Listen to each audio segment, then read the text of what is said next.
Tour 202. Lepo pozdravljeni, 101. zmaga v karieri in že 19. na turih le še 6 kolesarjev je v zgodovini te dirke vseh dirk dobilo več etap kot Tadej Pogačar. Britanski zid je njegov, saj nismo niti dvomili v tem, da ne bi bil. Sledil mu je le Jonas Vingegaard, danes ni imel možnosti, da bi v eksplozivnem finišu prehitel Pogačarja. Naš gost danes, že smo ga gostili med turi v zadnjih letih, letos pa je v drugi funkciji, z nami je šef faktorja Kranjskega kolesarskega kluba, to je Jošt Zevnik. Lep pozdrav, Jošt. Živijo. V Britaniji pa je Igor Tominec. Živijo, Igor. Živijo. Moje ime je Luka Petrič. Kolesarski podcast Vala 202. Ok, super finiš Tadeja Pogačarja, vse izgleda res tako enostavno, ko je on za krmilom kolesa, Jošt. Točno tako, kot si rekel, Luka. To danes je bilo res ena taka predstava za v knjige. Mi je tudi všeč, da je v bistvu čakal zadnjih 200 metrov, da je napadel. Če je bilo za druge mogoče malo bolj zanimiv, pač je tudi, ne glede na to, z lahkoto zmago. Je pa tudi lepo videti, da Jonas dela na svoji eksplozivnosti. Da mogoče nas pa le čaka kakšna borba še v naslednjih 14 dnevih. Ste presenečeni nad eksplozivnostjo Jonasa na letošnji dirki? Ja, mislim, sploh zato, ker pač on je imel le to moč, da je bil boljši na dolgih klancih. Pač vsega se ne da, verjetno tudi kakšno kilo mogo pridobiti. Tako da ja, mogoče sem malo presenečen, no. Ampak predvidevam, da je to samo zato, da bo, če bo lahko lažje reagiral na napade Tadeja. Zanimivo, ker ravno zaradi tega bi bil morda lahko v tem prvem tednu bolj konkurenčen, pa sej vendarle je, ne? Sej je bil razen kronometra, kjer ni bil v najboljši dnevni formi, je prvi teden, bi rekel, kar uspešen, je suvereno drugi Jonas Vingegaard. Mislim, ja, jaz mislim, da je še toliko pred nami, da ta minuta pa 20, če se ne motim, ni neki, kar mogoče Jonas ne bi mogel vsaj zadrževati, mogoče celo nadoknaditi, seveda upamo, da ne, da bo Tadej uspel. Tako da ja, pač ta minuta je pa ja, itak več ali manj vse kronometer, ki je bil pa ja, res zelo raven, no. Nažalost ni bilo kakšnih hudih kronometristov, razen Remka na štartu, da bi videli, če bi mogoče še kdo se lahko vrstil pred te GC kolesarje. Igor, ko so objavili traso, se spomnim, da so vsi govorili, pisana je na kožo Jonasa Vingegaarda, ampak ta začetek pa res ne more biti boljši za Tadeja Pogačarja. Spet smo že nekajkrat videli, ne, v teh etapah. Na zadnjem vzponu pridejo več ali manj zgolj favoriti v skupnem seštevku in med temi je Pogačar najbolj eksploziven in na koncu suverena zmaga. Ja, tisti dolgi klanci v nadaljevanju tura Otakam, recimo pa Col de la Loze in tako naprej so klanci, kjer je Tadej Pogačar doživel v preteklosti poraze proti Jonasu Vingegaardu in skušajo narediti tur bolj izenačen, ker lanskih 6 minut in pol na koncu razlike organizatorjem ni bil všeč. Saj ne bom trdil, da Francozom ni v redu, če Slovenec dobi tur, samo ne sme ga s tako visoko razliko, ker potem je že nekaj manj mednarodnega zanimanja proti koncu tura. Ampak lahko se zgodi, da bo na teh vzponih se Pogačar oddolžil za prav vse tisto, kar mu je Jonas časovno povzročil škode v preteklosti. Danes se je pa že ob začetku tura pohvalil, da je pridobil nekaj mišične mase, zato da bo bolj eksploziven in to mu je res uspelo. Me pa zanima, kaj bo to pomenilo na dolgih klancih, ker tam je pa mogoče bolje imeti kakšen kilogram manj in Jonas je res resno lahka kategorija in bo letos tisti kilogram 2 težji, ali mu bo to prineslo kakšen odstotek slabše čase na dolgih vzponih, to pa je v tem trenutku uganka, ampak vidimo, da pri Pogačarju v bistvu ta nekoliko bolj eksplozivna konstitucija ga ne upočasnjuje v Pirenejih in v Alpah. In seveda tudi ne na takšnem klancu, kot je bil danes. Svojo drugo zmago na letošnjem turu je v 7. etapi dosegel Tadej Pogačar. Ja, to je bil načrt že od včeraj, ko smo opustili pobeg, da se nismo preveč prekurali in da danes smo lahko zato danes kontrolirali. Ja, ta zaključek poznam že od 2021, tudi, kjer je Matej van der Poel prvič zmagal na turu, oblekel rumeno majico. Danes sem si želel revanšo z Matejom, ampak mislim, da je pokuril preveč včeraj, da bi danes konkuriral v zaključnem šprintu, tako da sem zelo vesel, da nam je uspelo tako, kot smo si zamislili. Tadej, zaključek sam, tale napad, pa potem taktiziranje, vse ste imeli pod nadzorom, se mi zdi. Ja, to je bil moj načrt. Vem, da sem zelo hiter med temi klančarji. In ja, vedel sem tudi, da nažalost je Joao padel, ampak sem vedel, da imam še Johnnyja blizu. In res je prišel v zadnjem kilometru, prišel naprej, narekoval tempo in je bilo perfektno samo še za zadnjih 200 metrov šprint. Tadej Pogačar izpostavil svoje moštvene kolege, kot velikokrat to tudi stori po svojih zmagah. Rekel je Johnny Narvaez, odlično je opravil svoje delo danes, potem ko Joao Almeida zaradi padca ni mogel biti v spredju, torej v zadnjih kilometrih. Pomemben pa se mi je tudi zdel vložek Wellens'a, ki je, mislim, da 200 metrov pred tistim zadnjim ovinkom, pred klancem. Tadej Pogačar še ni bil v tako dobrem položaju, potem pa ga je Wellens potegnil naprej in ko se je začel klanec, je bil Pogačar tam, kjer je moral biti na čelu te skupine in potem samo vse nadzoroval do zaključka. Igor? Zdaj ne vem točno, na kateri sektor misliš. V zaključku je danes moral pomagati Narvaez, Almeida pa je padel tako, da po tej plati ni šlo po tistem načrtu, ki so ga imeli. Drugače pa vse ostalo tako, kot so si zamislili. In čakamo še informacije, ker Almeida je zlata vreden pomočnik Tadeju Pogačarju na letošnjem turu, ampak ko smo pred nekaj minutami se sprehodili mimo tega medicinskega tovornjaka, ki je parkiran tudi blizu cilja, so osebje iz UAE še bili pred tem medicinskim tovornjakom, Almeida pa notri na pregledih, verjetno na slikanjih in tako naprej.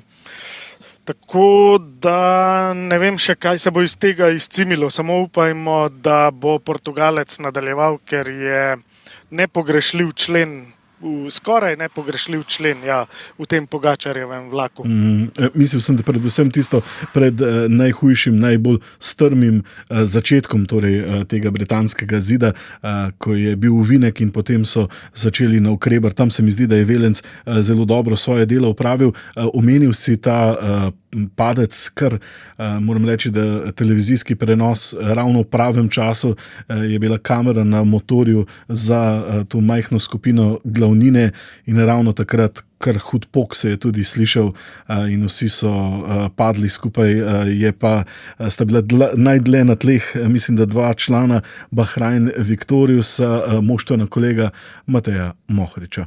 Ja, jaz sem Santiago pripeljal prvič na Morda Britanije, na prvi krog v ospredje, v skupine, glavnine. Potem pa nisem mogel več zdržati ritma, ker sem že prej pokuril ogromno energije, da sem ga držal v ospredju, skupaj z ostalimi kolesarji naše ekipe. Jack je potem, tako kot vsak dan, ostal z njim v zaključku in nažalost sta oba kar grdo padla, oziroma zelo grdo padla na zadnjem spustu. Jack ima najbolj zlomljeno ključnico, ne vemo, sicer še nimamo točnih informacij. Santiago pa tudi ne zgleda najboljš, na hrbtu mu ni ostalo kaj dosti kože in tudi udaril se je po mojo glavo, ker imam tako zdaj popraskano čelado, sicer je zgledal, da ni bil kaj hud pretres, ampak vseeno bomo zdaj videli, kako naprej. Jošt, glede na to, da je še nekaj dni do dneva počitka, pa vsaj naslednji 2 etapi sta ravninski, če je tista ponedeljkova kar zahtevna in že taka polgorska, hribovita, če ni nič zlomljenega pri Joaoju in če ne gre za za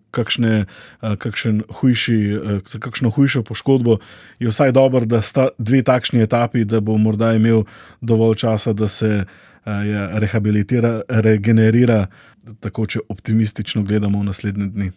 Ja, sigurno bo to malo pomagalo, ampak še vseeno moramo vedeti, da to niso tako zelo enostavne etape, treba biti sfokusiran.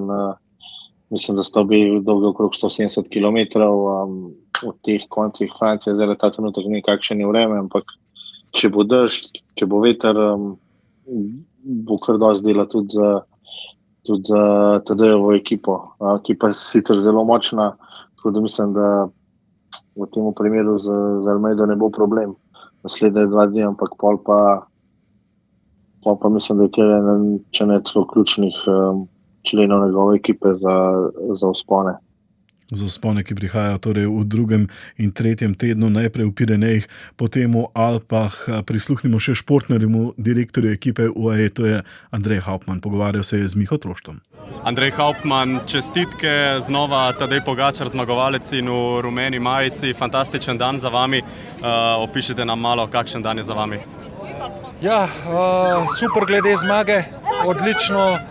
Fantje so res opravili vrhunsko delo tekom cele etape. Tadej se je počutil odlično že na samem štartu in smo se odločili, da bomo kontrolirali dirko. Žal nam je samo, da je Joao padel 10 km do cilja. Jaz upam, da je z njim vse v redu, zdaj gre se slikati, pogledati, če je vse v redu. Tako da ni čist popoln dan, ampak smo veseli zmage. Je bil takšen plan že zjutraj, da držite ritem in potem Tadej napade tik pred ciljem? Ja, tak je bil naš plan. Seveda je bil v planu tudi, da ta napad opravi Joao. Ko ga ni bilo, je to naredil Tadej. Je pa bil danes spet vrhunski Narvaez, ki je v zadnjih metrih narekoval ritem, tako da ni bilo drugih napadov.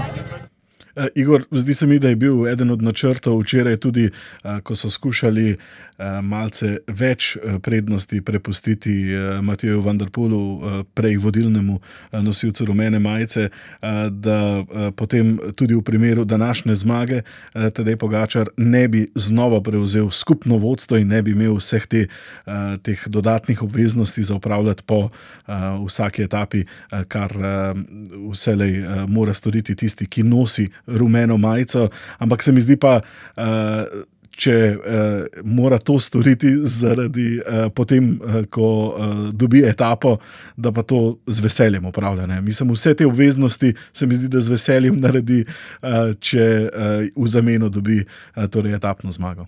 Ja, začrtal si je to etapno zmago oziroma si je obkrožil tole etapo na koledarju že pred tem in ponovadi vidimo v zadnjih sezonah, da kar si Tadej zamisli, tisto na koncu, kar izpelje in tudi moštvo se mu v bistvu na nek način prilagodi, tako da je res na nek način pravi kapetan v vseh pogledih te ekipe.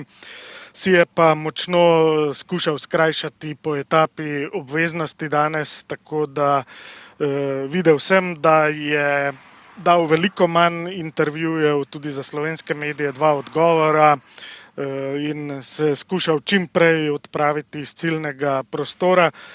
Tako da dokler Tour ne bo odločen, bo zagotovo skušal pridobiti vsako minuto časa, pa ne govorim zdaj tukaj na cesti, ampak vsako minuto časa tudi potem na protokolarnih obveznostih po koncu etape. Zdaj sledita 2 takšni etapi, da mislim, da se med favoriti ne bo spremenilo razmerje moči. Sprinterski vlaki bodo tudi naredili svoje, da polovijo ubežnike, tako da mislim, da zdaj nekaj časa ne bo majica menjala lastnika, tako kot ga je v zadnjih dneh skoraj vsak dan. Jošt, včeraj smo slišali, da ga je kar malce razhudila Visma. Nekajkrat smo govorili v tem uvodnem tednu o tem, da skuša Visma s tem, ko je vse skozi napadala, tudi malce nepričakovano v teh bolj razgibanih, ne še gorskih etapah. In je bil včeraj tudi bolj glasno jezen zaradi taktike Visme. Redko to vidimo pri njemu. Kako pomembno se vam zdi, da ostane miren, da ostane hladnokrven, da mu takšne stvari ne zlezejo pod kožo? Ali je tako ali tako suveren in dober, da niti ni pomembno to? Jaz mislim, da točno to, oni točno to zdaj delajo, ja, da poskušajo njega, če ga ne morajo na cesti, da ga bojo pa na ta način mogoče malo sprovocirali.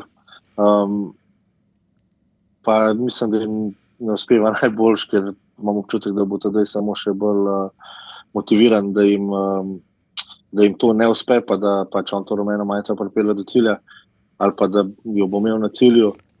Bi pa jaz tukaj poudaril, da mogoče malo občutek, da bi mogoče Matej Jorgensen bil tisti, ki bi lahko celo bil boljši na koncu, kot pa Jonas, ker je zelo sproščen. Jaz Mateja tudi kar dobro poznam.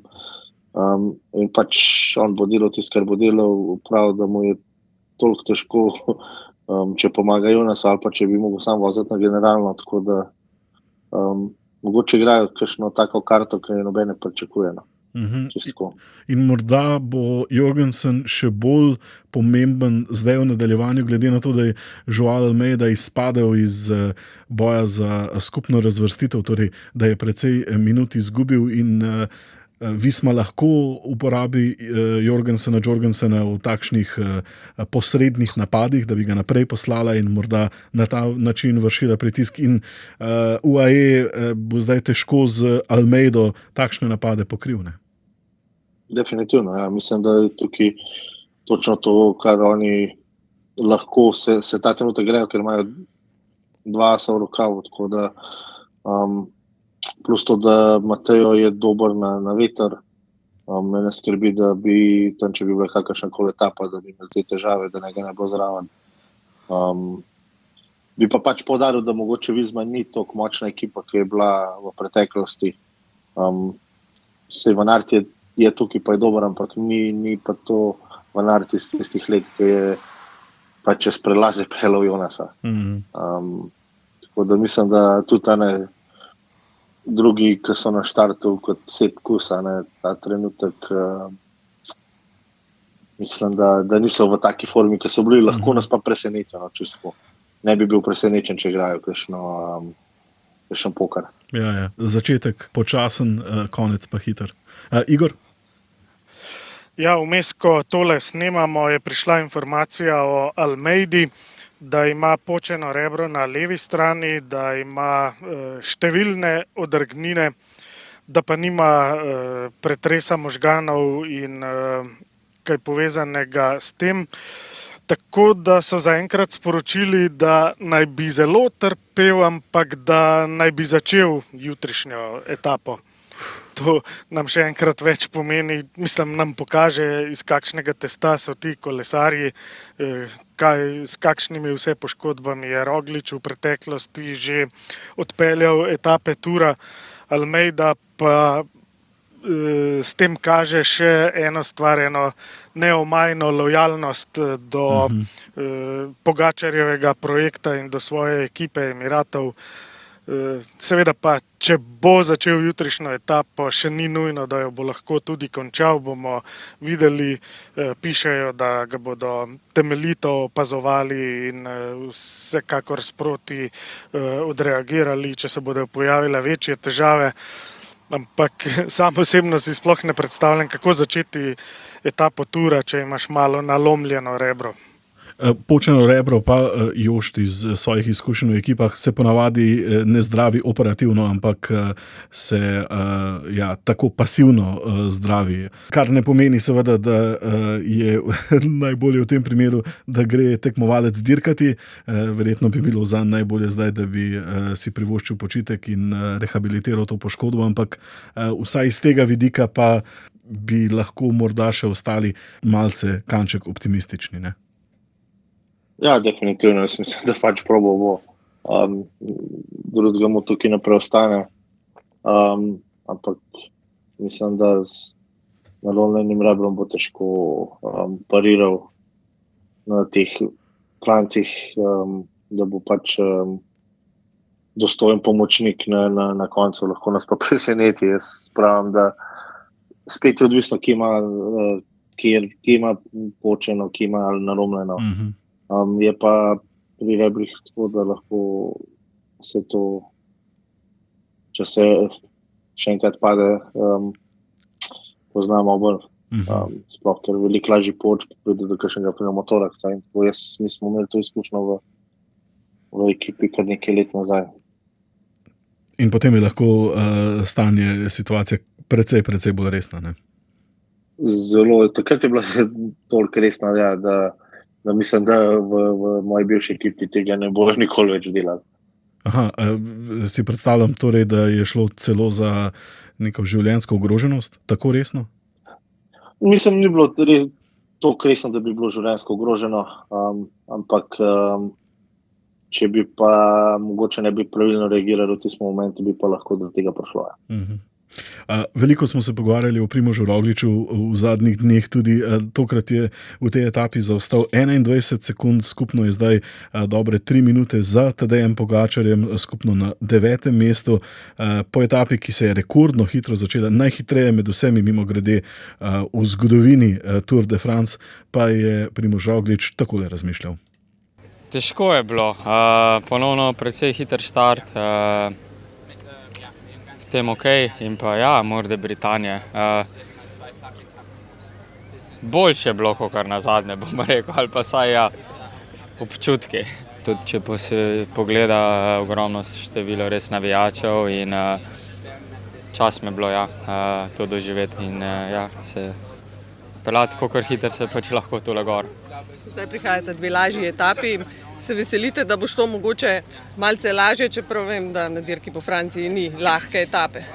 Ja, bi bilo dobrodošlo, ampak kak rečejo, pričakuj najhujše, pa bo mogoče kaj boljše, tako da ja, bomo videli jutri po etapi, kako bo šlo. Televizijska kolegica Polona Bartoncel se je pogovarjala s Primožem Rogličem, tako Roglič kot Lipović sta izgubila nekaj sekund, skupaj sta prišla v cilj. Nemški kolesarski navdušenci znova ne bodo zadovoljni, kar nekaj kritik je bilo slišati v uvodnem tednu.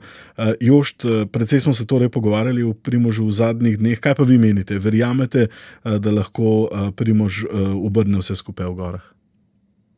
Ja, mislim, da lahko, zato ker če pač pogledamo zdaj ta trenutek generalno razvrstitev, je kar nekaj kolesarjev pred njim, ker mislim, da jih po prvemu resnemu vzponu ne bo več. Sploh pa ja, če bo Primož ostal zdrav, pa da lahko mogoče še kje napade, ker pač ta zaostanek, ki ga ta trenutek ima, mu mogoče celo dovoli, da bi šel kakšen pobeg. In takrat pa itak nikoli ne veš, ne? Zdaj, kakšni igrate se bo igral v UAE-u pa v Vizmi in mogoče bi Primož lahko kakšno loterijo tukaj se šel s pobegi pa s tem prišel ali više ali pa celo do rumene majice. Super, zelo optimistično, lepo slišati. Nekaj vprašanj imamo pripravljenih za vas, nekaj vprašanj se je nabralo od poslušalcev v zadnjih dneh in sicer eno je, ki je vezano na kronometer, ravninski je bil v Cannesu sredi tedna. Kakšna bi bila razlika, če bi Tadej odvozil kronometer z običajnim kolesom, ne pa s kronometrskim? Tine, poslušalec to sprašuje. Sej, približno. Težko odgovorim, ampak mislim, da se pogovarjamo tukaj v kar nekaj minutah. Torej, več sekund na kilometer. Tako. Na koncu je bila razlika približno med Evenepoelom, najhitrejšim, in Pogačarjem, če se prav spomnim, 17 sekund in v 33 kilometrskem kronometru je to pol sekunde na kilometer, torej veliko večja bi bila ta razlika, če bi tedaj odvozil kronometer z običajnim kolesom. Matijo zanima, glede na to, da so bili lažji kolesarji najboljši na tem precej ravninskem, zelo ravninskem kronometru in ne bolj korpulentni, kot se ponovadi zgodi v takšnih preizkušnjah. Je razmišljal, kaj je še ključno v vožnjah na čas, da so kolesarji hitrejši. Izpostavil je torej simulacije in testiranje v vetrovniku, torej aerodinamično držo, o tem smo tudi govorili po kronometru, pa kronometrsko kolo, kar ste ravnokar povedali. Potem pa se je še spraševal, ali se kolesarji morda še kako drugače pripravljajo na vožnjo na čas, ali morda med samo vožnjo uporabljajo gele, ali so še kakšne druge stvari, ki so ključne, pomembne za to, da kolesarji, ki so bolj hribolazec tipa kolesarji, lahko konkurirajo z močnejšimi, ki so ponovadi na ravninah najboljši. Ja, moj vidik je pač ta, da smo ta trenutek na Tour de France in tukaj so vsi ti kolesarji, ki so za generalno razvrstitev res vrhunsko pripravljeni. Verjetno, če bi bil svetovno prvenstvo na podobni trasi, jih kar nekaj, ki so bili mogoče top 10 ali pa top 15, sploh ne bi bilo na štartu. Tako da mislim, da je veliko teh kolesarjev tudi, ki so zdaj na turu, pa ki so mogoče boljši kronometristi, sploh ne grejo pač 100% v to etapo, ker pač imajo druge zadolžitve naslednji dan, ali pa pač naprej. Kar se pa tiče priprave, ja, vsak mislim, da kolesar ima res neko svojo pripravo na kronometer, je res to ena taka specifična disciplina. Bi pač tukaj pa poudaril, ja, da oprema je zelo, zelo pomembna, ampak mogoče ne toliko kolo, kot pa čelada, pa dres. Torej aerodinamika. Tako, aerodinamika je zelo važna in recimo pač tukaj so tisti fantje, ki nosijo kakšne majice vodilnih, se pravi rumeno, pikčasto, zeleno, mogoče v kakšen mečken v izgubi, zato ker pač ne nosijo tistega prilagojenega dresa, ki ga ekipa čez celo leto testira, pa ki ga naroči posebej za njih, pa ki je v vetrovniku potestirana, pa na velodromih. Tako da ja, tukaj pač mislim, da je tudi odvisen od kolesarja do kolesarja, kdo psihično to lažje prenese. Moram reči, da je zanimivo, da ima Tour de France takšno politiko. Razumem, da seveda Santini, uradni upravljalec, ogromno denarja vloži v to, da je uradni upravljalec, ampak ravno sem slišal, da so bili zelo rigorozni glede uporabe dresov, da so morali vsi, ki so bili v enem od teh dresov, torej posebnih seštevkov, so jih morali tudi uporabljati. Ni bilo le dovolj, da so nalimali na svoje drese, torej blagovne znamke, torej v tem primeru Santini, ampak so prav morali uporabljati Santinijev dres in ja, res, ekipe toliko denarja, toliko energije vlagajo vso sezono za to, da so njihovi kolesari na dirki vseh dirk, ko sta le 2 kronometra, pa še letos sta 2, velikokrat je le 1, in tam pol nimajo možnosti teh svojih dresov, v katere toliko vlagajo, nimajo možnosti jih uporabljati, je res, nočem reči smešno, ampak zanimivo. Matic, poslušalec, sprašuje glede sponzorjev v ekipah, da imajo mnoge istega. Total Energy je denimo sponzor Ineosa, Red Bull je denimo sponzor tudi pri Tudorju. Sprašal se je, kaj to pomeni za ekipo Total Energy, ki ima seveda svojo moštvo in da sponzorira Ineos, ali to pomeni, da bo prišlo do razpustitve še ene francoske ekipe, kot denimo velja za Arkeo BNB Hotel, ki je pred tedni je ta ekipa napovedala, da oba glavna sponzorja po koncu te sezone ne bosta obnovila svojih pogodb, torej ne bosta več podpirala te ekipe. Kaj pa za Total Energy? Kar jaz vem iz teh krogov, sploh iz krogov kolesarskih agentov, ki pač morajo kolesarjem zagotoviti pogodbe, je, da bo Total podpiral vsaj še eno sezono to obstoječo Pro-Continental ekipo iz Francije. Mislim pa, da zaradi UCI pravil bo Ineos mogel obdržati pač Total samo na dresih pa na vozilih, ne bojo pa smeli ga promovirati v imenu, če se ne motim.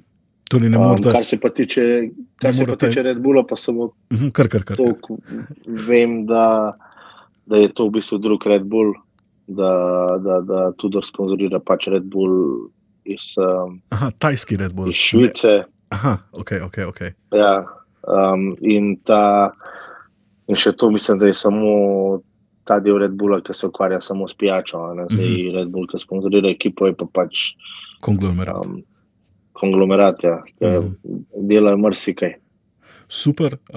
Videl sem tudi, da je Decathlon bo še več denarja vložil v svojo ekipo in da bo proračun moštva, zdaj torej AG2R, Decathlon, da bo v novi sezoni znašlo več kot 40 milijonov evrov in to bi pa ekipo postavilo kar tik pod vrh, torej kar zadeva proračuna vseh ekip. Ne?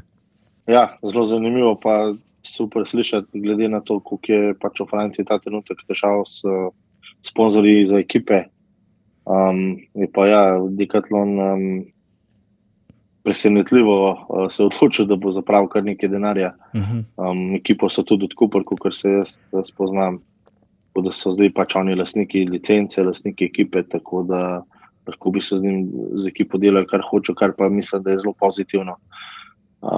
Mislim, da se na taka znamka, kot Decathlon, ne more privoščiti, da bi pač ekipo kar naenkrat razpustili. Zelo pomembno za francosko ekipo, da ima francoskega kolesarja. Če se bi vi morali zdaj odločiti za naslednjo sezono, pa bili vsi na voljo. Govorimo zdaj res v teoretičnem svetu. Igrajmo se malce cycling manager. V katerega francoskega kolesarja bi vi vložili, katerega bi dali na prvo mesto spiska želja, da bi bil v vaši francoski ekipi? Mislim, da je zelo enostavno, da je to Kevin Makellan. Tudi jaz pač prek te službe, ki jo zdaj upravljam za proizvajalce koles Faktor, je bil on sigurno eden izmed tistih, ki bi si ga mi želeli v ekipah, ki jih sponzoriramo. Ker je le Francoz, pač vsi vemo, da kolesarstvo se dogaja celo leto, ampak teh 3 tedne v Naturu je pa le marketinško sploh težko primerjati s celim letom, in da imaš pa ti še Francoza, ki lahko parira najboljšim, bi bilo pa to zmaga za vse. Igor, kako pa so Vauclana podpirali v zadnjih dneh?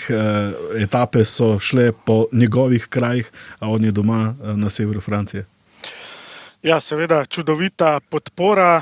Poleg tega ga je tudi Tadej Pogačar v minulih dneh enkrat, dvakrat omenil kot resnega tekmeca, tako da če te Pogačar omeni, te je moral že opaziti in se pravi se na nek način tudi taktično pripravljajo nate.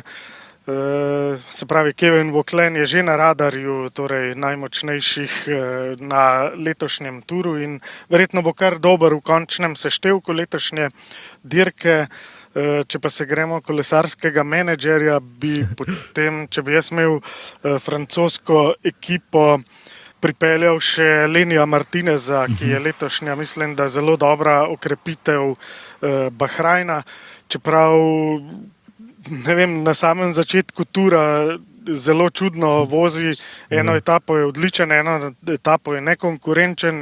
V prvi ga je skoraj ujela metla, potem je pa v drugi ali v tretji je pa bil med ubežniki. Ja, ne vem, kaj se pravzaprav dogaja tukaj z Lenijem Martinezom, ker dolgoročno mislim, da gledajo na to, da imajo, ne vem, Tiberija za Giro, Lenija Martineza naprimer čez leta za Tour, pa Buitraga za Vuelto, ampak zaenkrat je Buitrago na Touru glavni kapetan, samo se je pa danes primerilo, da je res grdo padel in ne vem, kakšna bo usoda Buitraga, ker glede njega tudi nimamo informacij, ko to snemamo. Še enega mladega Francoza bi pa omenil, ki pa je že v Decathlonu v ekipi, ki smo jo prej omenjali, to je mladi 18-letni Paul Seixas, ki pa se mi zdi, da bo kar lep dragulj francoskega kolesarstva čez nekaj let.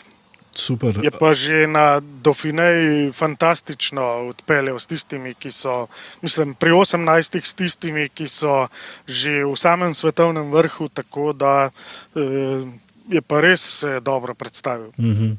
Jošt, prvi ste, ki smo vam zastavili 3 vprašanja, zato boste izbrali, katero vprašanje vam je bilo najbolj všeč, in poslušalec, ki je to vprašanje poslal, bo tudi dobitnik majice Tura 202. In sicer samo da spomnim, Tadej je spraševal, oziroma Tine je spraševal o Tadeju in njegovem kronometru, predvsem o razliki med kronometrskim in običajnim kolesom. Matija je zanimalo tisto glede simulacije v vetrovniku in kronometrsko kolo, in še kaj je pomembno, da so tisti manjših rasti tako konkurenčni tistim večjim na ravninskih kronometrih. Matic je pa sprašal glede sponzorjev v ekipah in spremembah, ki se obetajo.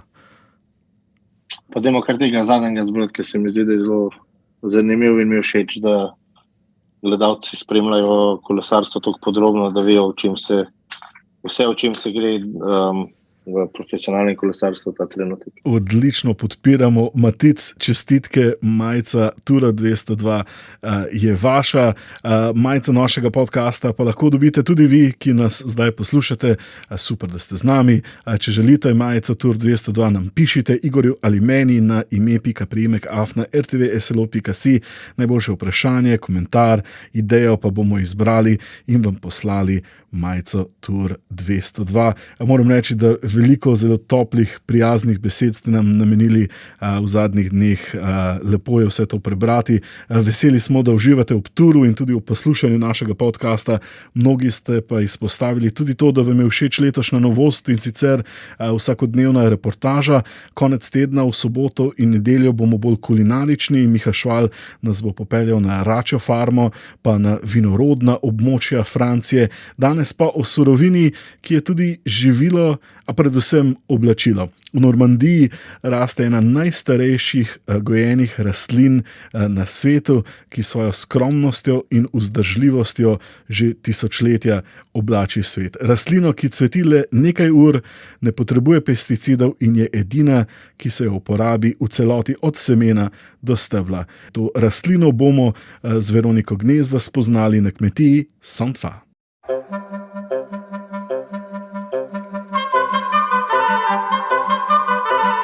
Vleči hudiča za rep in presti svoj lan, pravi star francoski rek, ki izvira iz težaških časov pomanjkanja, ko je bil lan zelo pomemben vir zaslužka na francoskih kmetijah. To nekdaj revno vlakno je v Normandiji prisotno od srednjega veka. Kot zanimivost, znana tapiserija iz Bajeja, stara približno 1000 let, je narejena prav iz lanenega platna. So we are in Le Castellet, so this is the Saint-Va farm, and we produce flax for linen. In tudi na kmetiji Saint-Va, blizu Kana, ki jo vodita Mathilde in Benoit Lefebvre, ima pridelava lanu dolgo tradicijo. So you have to know that France is the leading flax fiber producer in the world. Vedeti morate, da je Francija vodilna proizvajalka lanenih vlaken na svetu in predstavlja več kot 61% svetovne proizvodnje. Največ ga pridelamo prav v Normandiji, nekje do 70%. Poleg tega lanena tkanina, narejena iz vlaken lanu, ki zraste tukaj, velja za visoko kakovostno. In zato je ta regija najpomembnejši del sveta za gojenje te rastline. The most important part of the world to grow flax.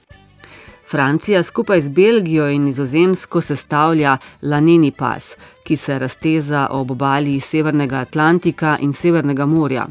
Prav Normandija pa velja za prestolnico evropskega lanu. Vedno več kmetij proizvodnjo obuja tudi v sosednji Britaniji. This is perfect because the flax needs... Lan potrebuje globoka in ilovnata tla ter vlažno oceansko podnebje s temperaturami, ki v povprečju ne presežejo 25 stopinj. Zato je Normandija popolna za gojenje lanu. So Normandy is perfect to grow flax. Kot pravi Mathilde Lefebvre, ob lanu na njihovi kmetiji gojijo tudi pšenico, korenje, ječmen, grah in koruzo. Lan je pri njih po pridelavi šele na 3. mestu, toda na 1. po pomembnosti. The particularity is that we grow flax Posebnost je to, da lan na nekem polju gojimo v kolobarju na vsakih 5 do 7 let. To pomeni, da če letos vidite nekje polje lanu, bo treba počakati do 7 let, preden bomo na tem istem spet sejali lan. Not only grow flax. So we will seed it in March. Sejemo ga marca, cveti junija, v juliju ga že pulimo. Lan se namreč izruva s korenino v red, da se ohranijo dolga vlakna. Pravimo, da zraste v 100 dneh, to pa je zelo kratka doba, 3 mesece in pol in samo enkrat na leto. Only once per year. Najbolj poseben čas je čas cvetenja. Pogled na modra polja je pogosto opisan kot melanholično lep. Normandija takrat zasije v nežnem modro-vijoličastem valu, ki pokrije tisoče hektarjev. So of course the flowering is one of the best moments. Cvetenje lanu je najlepši čas na našem podeželju. Povsod okoli Kana lahko vidimo modra polja in to je res fantastično. Rastlina cveti samo nekaj ur. Cvetovi se odprejo zjutraj, opoldne že ovenijo in vsak dan se odprejo novi. Koliko časa traja cvetenje, je zelo odvisno od vremena, običajno od 1 do 2 tednov. Je pa ta čas tukaj v Normandiji zelo poseben trenutek. Really a very special moment in Normandy. Precej bolj stresno pa je za pridelovalce, ko se začne puljenje rastlin. So we will use a machine and we will leave it on the field. Ko lan izpulimo, to počnemo strojno, ga pustimo na polju več tednov, lahko tudi mesecev, da se namaka oziroma moči. Tako sredi poletja v Normandiji vidite polja polna lanu, ki leži po tleh, saj le tako dobimo najboljšo kakovost vlaken. Da se rastlina preobrazi v vlaknine, je potrebna vlaga, torej rosa, dež in sonce. Tako se razgradijo pektini, ki povezujejo vlakna z ostalim delom stebla. Poleti torej potrebujemo tudi dež. Takrat lan obračamo, da je enakomerno namočen. So most of the time we will return several times. We will collect a sample and make a test. S testom v mlinu preverimo, kdaj moramo lan pobrati s polj. Zato je izbira pravega trenutka za pobiranje ključna. In to moramo narediti v enem dnevu. Naslednji dan kakovost ni več enaka zaradi vlage po noči. Vedno se mudi in to je izjemno stresno, da ves pridelek spravimo v enem samem dnevu. Ob tem pa se vedno bojimo, da bo ravno takrat začelo deževati. To bi pomenilo, da bomo ob ves pridelek. The work and we can lose the crop. Ko lan zvijejo v nekakšne velike bale, ga shranijo na kmetiji, da se posuši. Nato ga peljajo v mlin. So we are lucky, the scorching mill is only 10 or 15 minutes from the farm. Imamo srečo, saj je mlin od kmetije oddaljen le 10 do 15 minut. Tam lan počešejo in ločijo različne dele rastline. Dolga vlakna, kratka vlakna, semena in slamo. Vsak del rastline bo prodan. Pri proizvodnji lanu namreč ni odpadkov. Each part of the plant will be sold. There is no waste. Dolga vlakna, ki se uporabljajo predvsem za tkanine, modno industrijo in umetniška platna, prodajo že v mlinu kupcem iz Francije, Kitajske, Italije, Belgije. Prav tako se na kmetiji Sanois ne ukvarjajo s pridelavo lanenega olja in semen. And we will also use the seeds for eating. Semena se uporabljajo za prehrano tako ljudi kot živali. V Franciji je zelo priljubljen kruh z lanenimi semeni. Laneno olje pa se uporablja pri kuhanju, pa tudi za izdelavo lakov in barv. Varnishes, painting and so on. Platno iz kratkih vlaken je dosti bolj grobo in iz njega nastanejo vreče, tapete, pa tudi industrijski izdelki. Flax, so linen, is used in industry, combined with resins. Lan oziroma platno, kombinirano s smolami, se uporablja v industriji in rezultat so visoko zmogljivi kompozitni izdelki. V Normandiji je veliko podjetij, ki raziskujejo nove kompozitne materiale. Naprimer, iz lanenega platna je izdelana tudi visoko zmogljiva športna oprema, saj absorbira vibracije. Zaradi lahkosti se ga uporablja v avtomobilski industriji, zaradi akustičnih in toplotnih lastnosti tudi pri trajnostni zeleni gradnji. For acoustic and thermal properties it is used in green buildings. Gojenje lanu je na primer v primerjavi z bombažem precej prijaznejše do okolja. Ne uporabljajo pesticidov, poleg tega lan ni gensko spremenjena kmetijska rastlina, kar bombaž je. In v nasprotju z bombažem lan ob dežju in rosi druge vode ne potrebuje. A kot pravi Mathilde Lufer, so na kmetijah severne Francije, na katerih lan goji že več rodov, vseeno vedno novi izzivi. I would say first, this is a know-how. Rekla bi, da je največji izziv v znanju, kako gojiti in pridelati lan. Treba je veliko časa in predvsem izkušenj, da se nekdo to nauči. Je pa to zelo zahtevna rastlina. Rekla bi celo, da se je treba z lanom pogovarjati. Vsekakor je treba hoditi na polja vsak dan, ker se stvari dogajajo zelo hitro. 100 dni je kratka doba in če je en dan vse v redu, je lahko že naslednjega dne situacija drugačna. Je pa gojenje lanu tudi strast. In ko je pridelek dober, smo ponosni na to, da smo kmetje. Proud of being a farmer.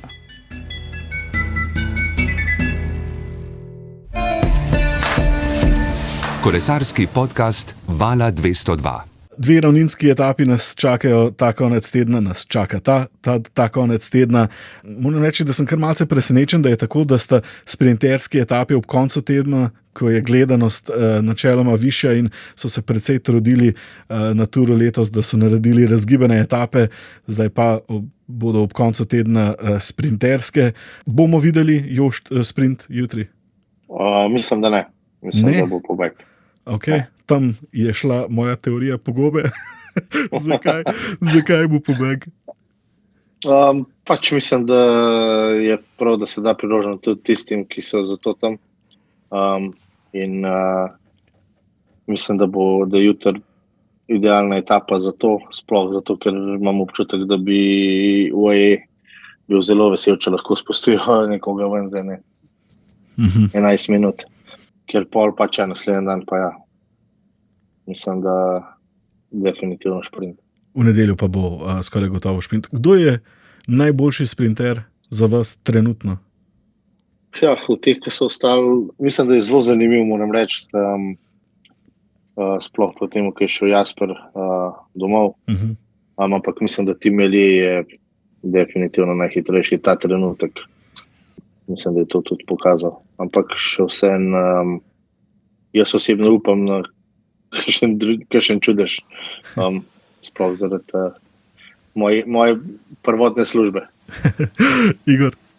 Ja, zanimivo bo videti, mene zanima, kako bodo sprinterska moštva jutri odreagirala, če bodo mogoče namesto UAE sprinterska moštva skušala izničiti pobeg, pa da bi potem mogoče vseeno tudi jutri že videli sprint.